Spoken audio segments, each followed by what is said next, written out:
Hello, we are live in Toronto for a very special edition of Trading Day. The US-Canada Summit is on, co-hosted by BMO and the Eurasia Group, where many people are joined to understand the relationship as it stands between the US and Canada ahead of some pretty major critical events. The US election is one of them. Earlier, I spoke with Goldy Hyder, who's the president and CEO of the Business Council of Canada. We talked about the election and what's at stake for Canadian businesses.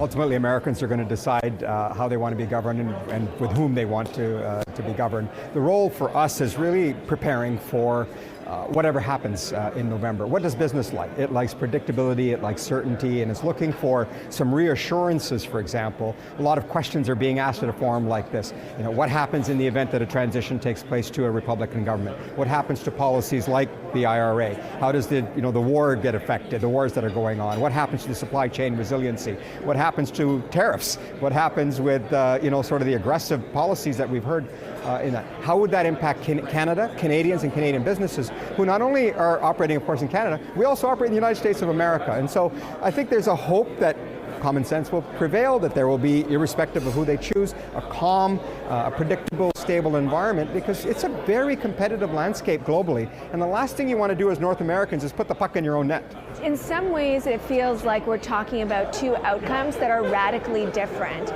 But there are... But are they?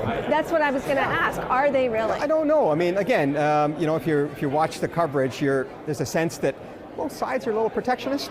They're becoming a little bit more insular. America's kind of withdrawing from a lot of its global responsibilities in a way in which we've not seen before. Populism is there on both sides of the house, an extreme. Everybody seems to be now a worker party and all for small business. But math is math and facts are facts and the economy is the economy, and we've got to be able to make the case that says it does matter. The rules matter.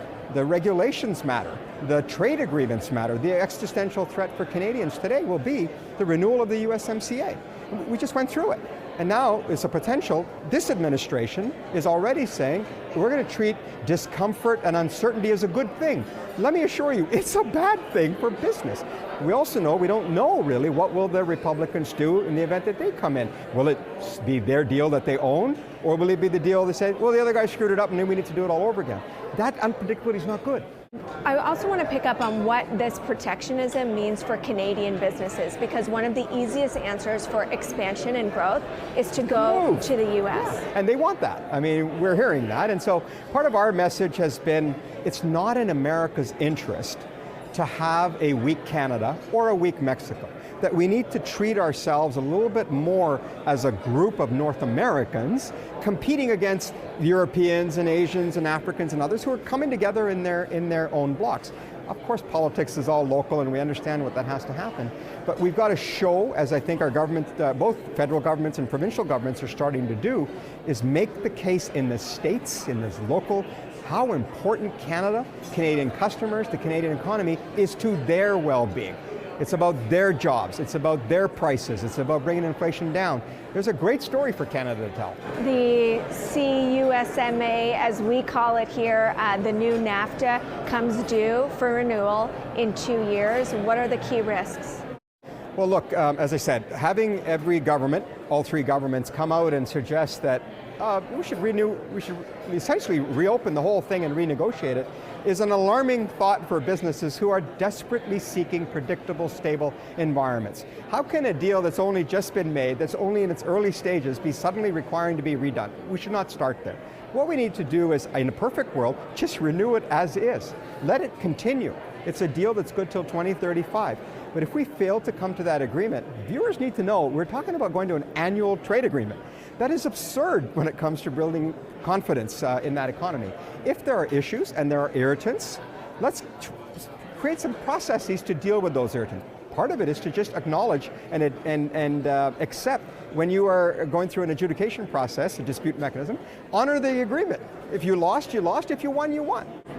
Dairy, we are used to being a sticking point, but I wonder if digital tax is going to become the bigger thorn. Just today alone, there was a group of trade organizations in the US complaining about Canada's digital tax on foreign companies in Canada. And to your point, you want that investment here. This is a government that wants to tax it, increase taxes by 3%. how does that play out? Is that going to be a big problem going forward? We believe very strongly that what Canada has to do is be judicious in ensuring that its interests are advanced and protected, but we got to acknowledge how important it is that we can't have the Americans look at us like we're on the outside of every room that way. So if we're going to be an ally, we have to address issues that they have raised. They've raised dairy, there's ways to deal with that. They've raised digital services tax. Our message to the government is, you're going to get the revenue one day. Why do you need it today? Why don't you just align yourself with all the OECD countries and do it at the same time? Why would you want to be on the other side of the United States at a time like this? And then finally, and very importantly, and you'll hear much more about this with NATO summit coming up, is the defense spending. You've heard it at the summit here.